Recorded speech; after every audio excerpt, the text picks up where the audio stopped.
Vós, Senhor.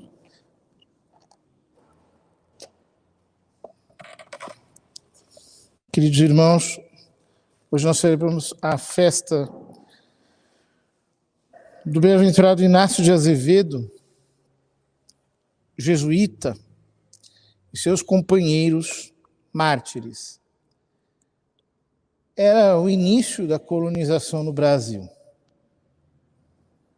Santo Inácio tinha fundado há bem pouco tempo a Companhia de Jesus para ser um exército armado, arrojado, bem formado, que a serviço do Santo Padre, o Papa, pudesse levar a todas as terras longínquas a semente do Evangelho. E, efetivamente, estes homens eram formados num espírito profundamente apostólico, audacioso, guerreiro. Tinham uma profunda vida espiritual e iam por todos os lados com um desejo de ganhar almas para Nosso Senhor. Então, Inácio de Azevedo era um jovem português que vinha de uma família bastante nobre, abastada, e que se dedicou de verdade à sua vida espiritual depois que fez os exercícios de Santo Inácio. Aquilo mudou a vida dele. E, efetivamente, ele decidiu abraçar, então, a vocação religiosa. Entrou para a Companhia de Jesus e, depois de pouco tempo, alguns anos de estudos, ele já foi nomeado reitor do Colégio de Santo Antão, em Lisboa. Mas tinha no coração o desejo missionário. Queria verdadeiramente pregar o Evangelho. Então, Santo Inácio tinha morrido, sucedeu-lhe como prepósito da Companhia de Jesus o padre Diogo Lainez, o qual também morreu, e foi sucedido por São Francisco de Borja. E São Francisco de Borja conhecia bem o Inácio Azevedo.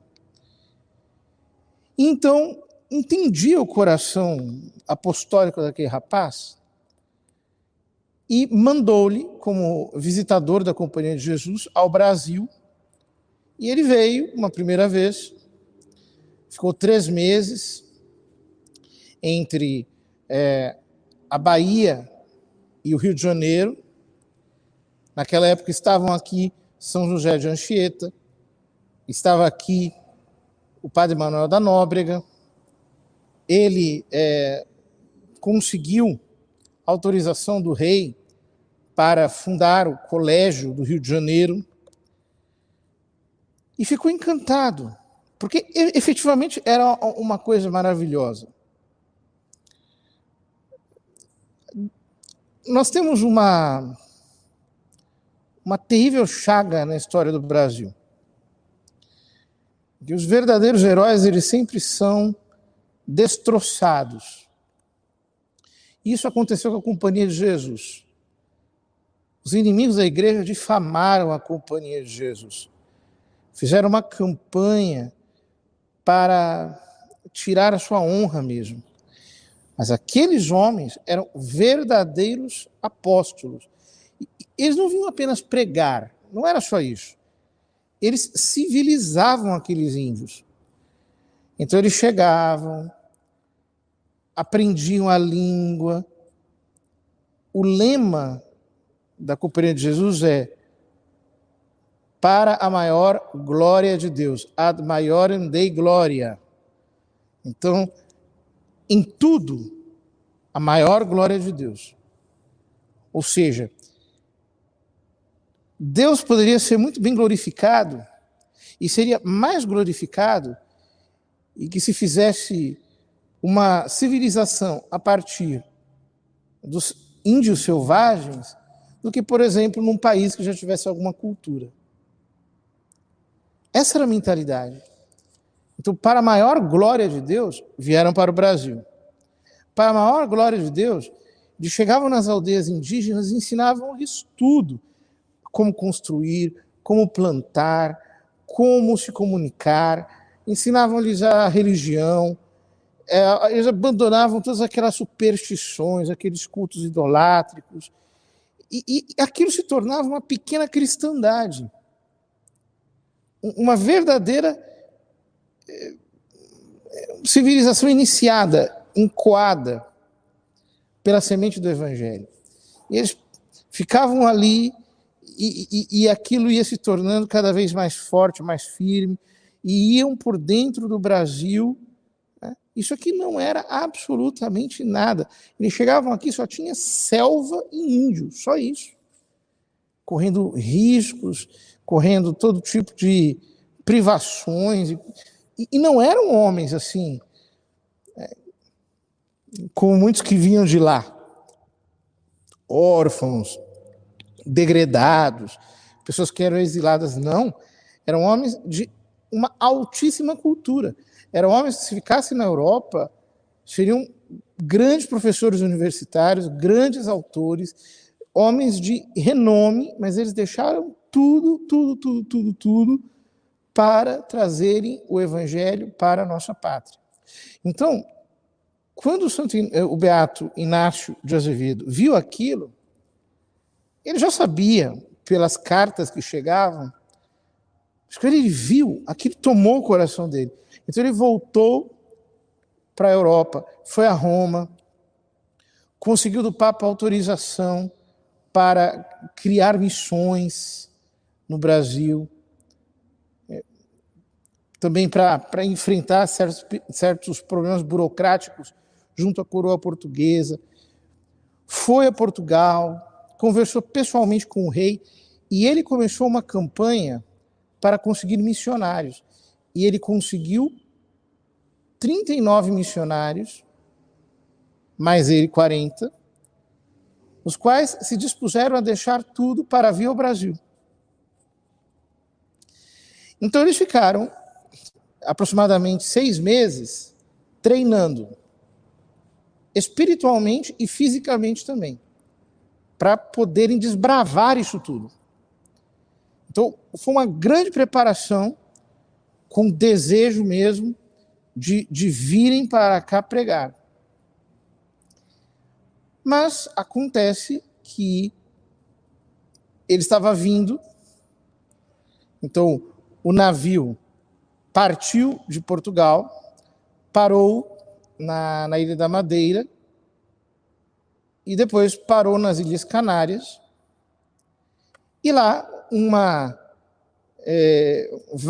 várias embarcações francesas de protestantes calvinistas, chamados huguenotes. A palavra huguenote vem de confederados, num misto da língua alemã com a língua francesa.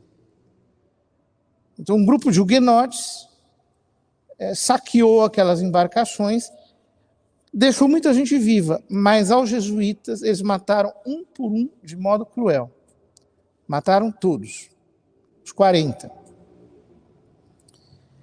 De tal modo que, quando a notícia chegou ao São Francisco de Borja, o primeiro grupo de jesuítas, o primeiro grupo forte, tinham outros jesuítas aqui, mas o primeiro grupo forte, 40 padres, viriam para cá para pregar, para fazer um trabalho educacional firme, forte. O primeiro grupo foi martirizado.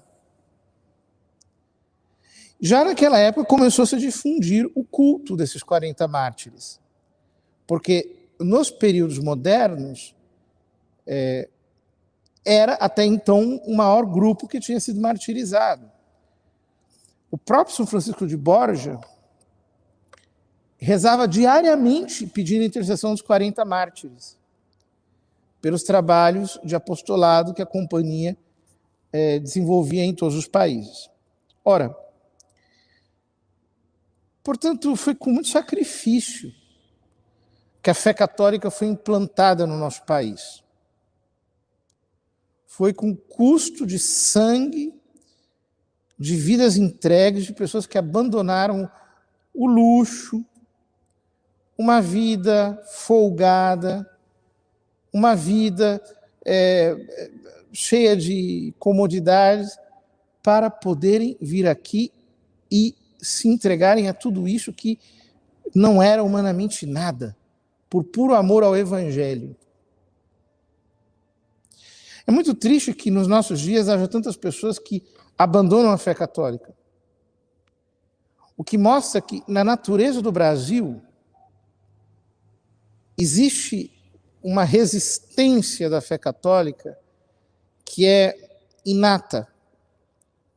Ou seja, a fé católica no Brasil se manteve resistindo a perseguições, resistindo a incursões, resistindo a calúnias, resistindo a todo tipo de conflitos, guerras e oposições que sempre nos fizeram. E hoje não é diferente. Então nós precisamos colocar a mão na nossa consciência e pensar que muitos hoje abandonaram a fé para se entregarem a tantas outras crenças.